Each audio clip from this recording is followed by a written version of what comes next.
He's back. Welcome in, national analyst Sam Spiegelman. We are rivals teammates. We were on 3 teammates for about a year or two. Now we are rivals teammates. Welcome back, Sam. Happy to be here, man.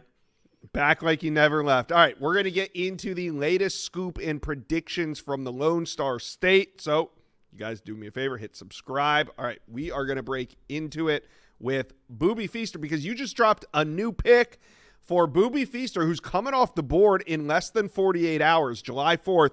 Where do you got him going?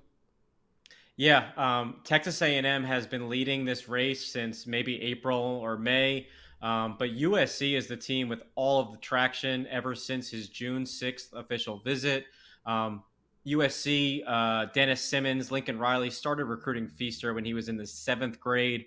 We all know he turned into a national phenom as an underclassman, then reclassified at the top of this year.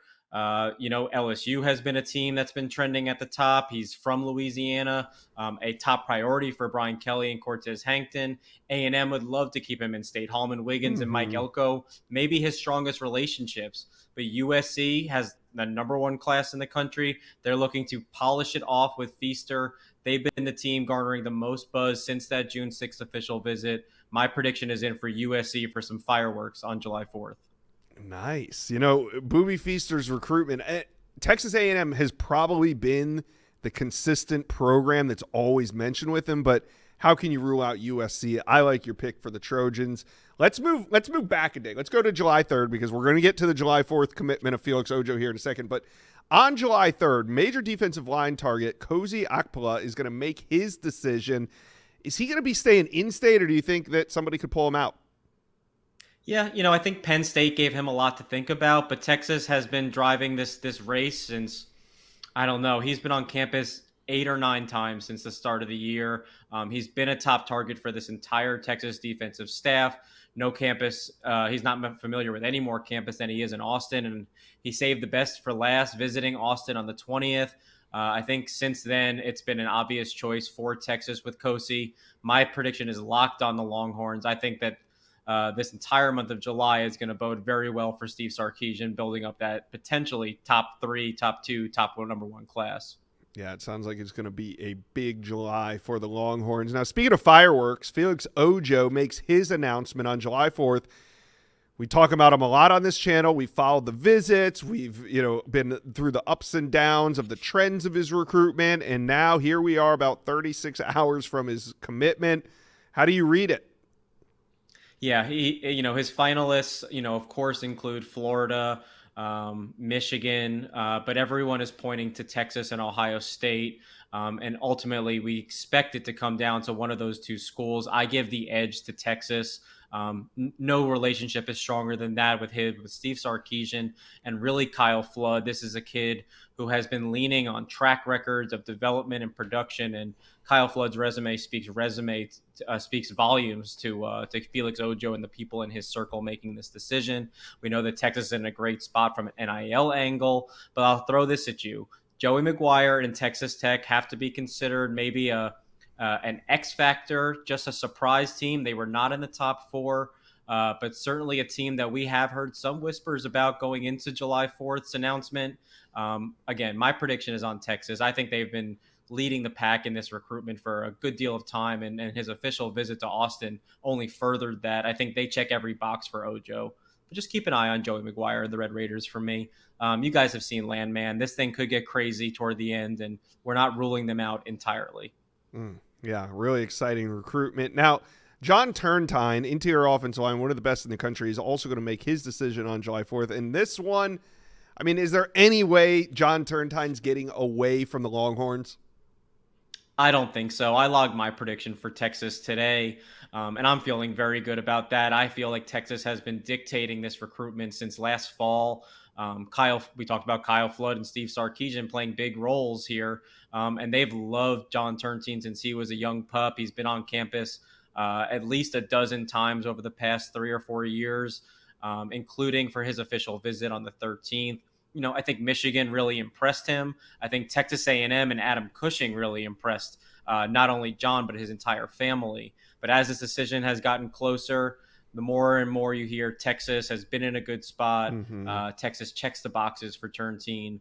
And as we said a couple of times, it's shaping up to be a big July, especially on the offensive line for Texas. John Turntine has been a top target for this staff for a while. All right, the next big commitment coming out of the Lone Star State is edge Jamarion Carlton, high-end 4-star, borderline 5-star athlete at the edge position. July 10th is going to be his decision time. What do you think on this one?